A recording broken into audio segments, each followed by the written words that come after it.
Welcome to EviCare, an app designed especially for women navigating pain and struggling to receive diagnosis.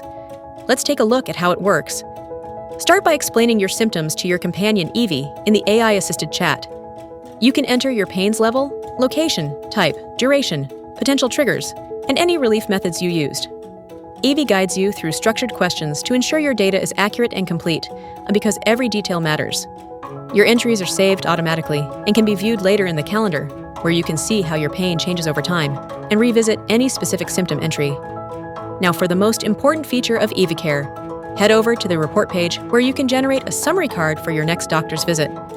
This feature analyzes and summarizes your data over the period of time selected, showcasing your pain trends, cycle correlations, and medication history, all in one place.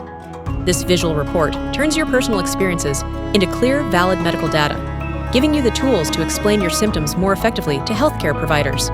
Why EviCare? If you are a woman, you have very likely experienced dismissal or gaslighting of your pain by doctors, preventing you from getting the diagnosis and help you deserve. Maybe you haven't had your period in 2 years? Drink more water. Chronic migraines and fatigue? Are you sleeping enough? These responses may sound absurd, yet they're not uncommon. One study found that women in ER with severe abdominal pain often wait 33% longer for treatment than men with the same symptoms. In another study from the Netherlands, the median diagnostic delay for endometriosis is about 7.4 years. EviCare shortens the waiting period by giving women scientific tools to track and validate symptoms, remember their pain, understand their bodies, and face doctor visits with confidence to get the treatment they need and deserve. So, how does EviCare work exactly? And more importantly, how did we build it to work? We began by using Claude to craft a detailed prompt that trains our LLM to respond professionally and without bias toward women.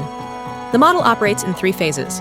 First phase, you share your symptoms, and the LLM logs the initial input.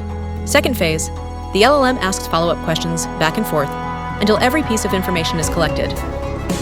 Third phase, the LLM concludes the conversation by confirming the login. Once the chat logic was solid, we moved to app design by experimenting with various generative AI tools and prototyping in Figma and Figma Make. The biggest challenge we encountered was prompting the LLM, as it always defaulted to responses that sounded overly sympathetic or even pitying. "I'm so sorry you're feeling this way, it sounds terrible," etc. That's not the style we wanted for EviCare. But when we instructed the LLM to be purely practical, the answers became cold and robot-like. So after many iterations, we struck a balance. Now, EviCare responds in a tone that's professional and problem-solving. It validates your experience not just through comforting words, but through action. EviCare doesn't diagnose, it empowers. Your pain is real, your data is powerful, let's make it count.